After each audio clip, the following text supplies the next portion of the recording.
సప్తర్షులలో ఒకరైన జమదగ్ని మహర్షి, ఆయన పతివ్రతయైన భార్య రేణుకాదేవితో కలిసి ప్రశాంతమైన ఆశ్రమంలో నివసించేవారు.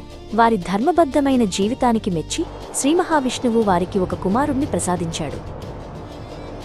ఆ తేజోవంతుడైన బాలుడికి రాముడు అని నామకరణం చేశారు. రాముడు తన తండ్రి వద్ద వేదాలు, శాస్త్రాలు, ధనుర్విద్యను అభ్యసించాడు. అసాధారణమైన ప్రతిభను కనబరిచాడు. యుక్త వయస్సుకు వచ్చిన రాముడు కఠోరమైన తపస్సు చేసి శివుడిని ప్రసన్నం చేసుకున్నాడు.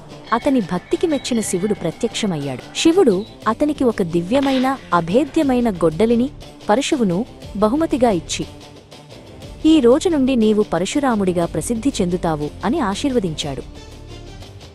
జమదగ్ని ఆశ్రమంలో కామధేనువు అనే కోరిన కోరికలు తీర్చే దివ్యమైన ఆవు ఉండేది. దాని మహిమ వల్ల ఆశ్రమం ఎల్లప్పుడూ సమృద్ధితో ఉండేది. ఒకరోజు మాహిష్మతి సామ్రాజ్యానికి అధిపతి, 1000 చేతులు గల గర్విష్ఠి అయిన కార్తవీర్యార్జునుడు తన సైన్యంతో వేటాడుతూ ఆశ్రమానికి వచ్చాడు.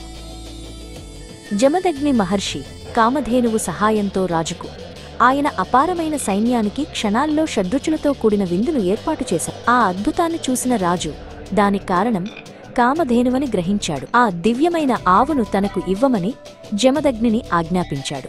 రాజా, ఇది ఇంద్రుడికి చెందినది. ఆశ్రమ అవసరాల కోసం మాత్రమే ఇక్కడ ఉంది. నేను దీనిని ఇవ్వలేను అని జమదగ్ని సున్నితంగా తిరస్కరించాడు.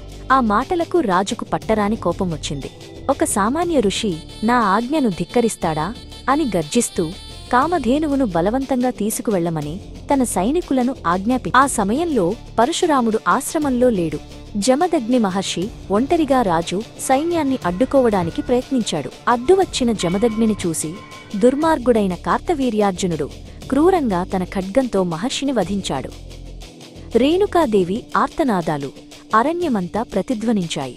ఆశ్రమానికి తిరిగివచ్చిన పరశురాముడు రక్తపు మడుగులో ఉన్న తండ్రిని, శోకసంద్రంలో ఉన్న తల్లిని చూసి అతని గుండె పగిలింది. అతని దుఃఖం ప్రచండమైన ఆగ్రహంగా మారింది.